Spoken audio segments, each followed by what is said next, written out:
call me. But on this, we entirely agree. Much of our involvement in the Middle East is to our shame.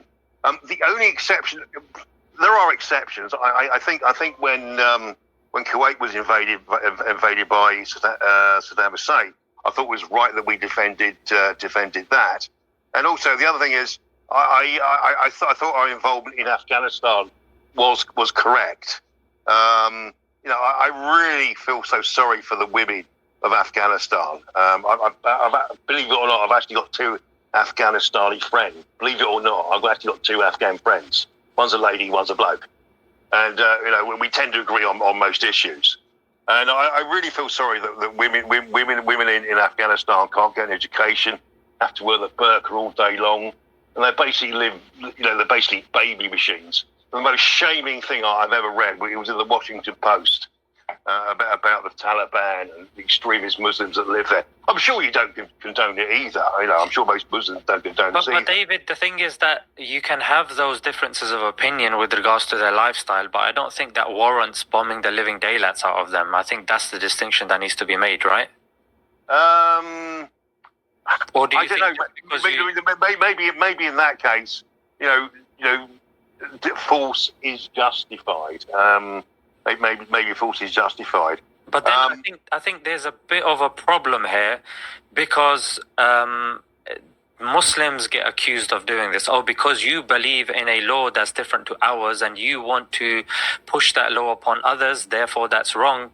I think the same should apply over here, because over here you are bombing them, you're bombing their generations. Why? Because you just disagree with them.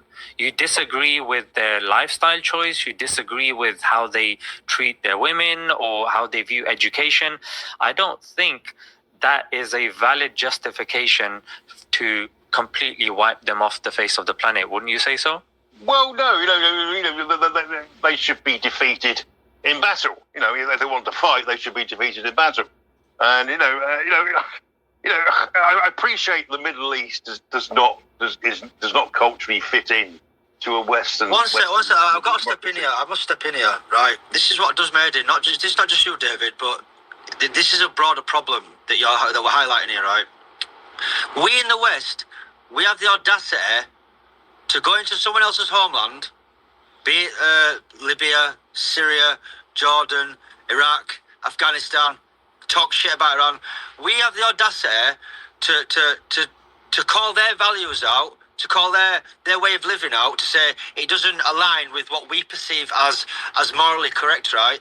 We invade their lands, right? We pillage their people, we exploit their resources, the oil, we destroy their homes, we subjugate them, we oppress them, and because they don't align with our values in the West, which right now, in my opinion, our values are in the toilet, just being objective, right? But we invade their land, they take up arms against us, and we have the audacity to criticise them for it. Like, we have to remember something here, right? We, in the West, invaded their land. They did not invade our land. Iran hasn't invaded New York or, London. Iraq didn't invade London. We invaded their land. Their land, not our land, their land, with their cultural beliefs, their religious beliefs, their way of life, that is theirs. If you don't agree with that, that's fine. You're entitled to your opinion. We are entitled to our opinion. But that does not give us legitimacy to invade their land, kill their people, and oppress them, and then complain about it when they take up arms and they start killing us.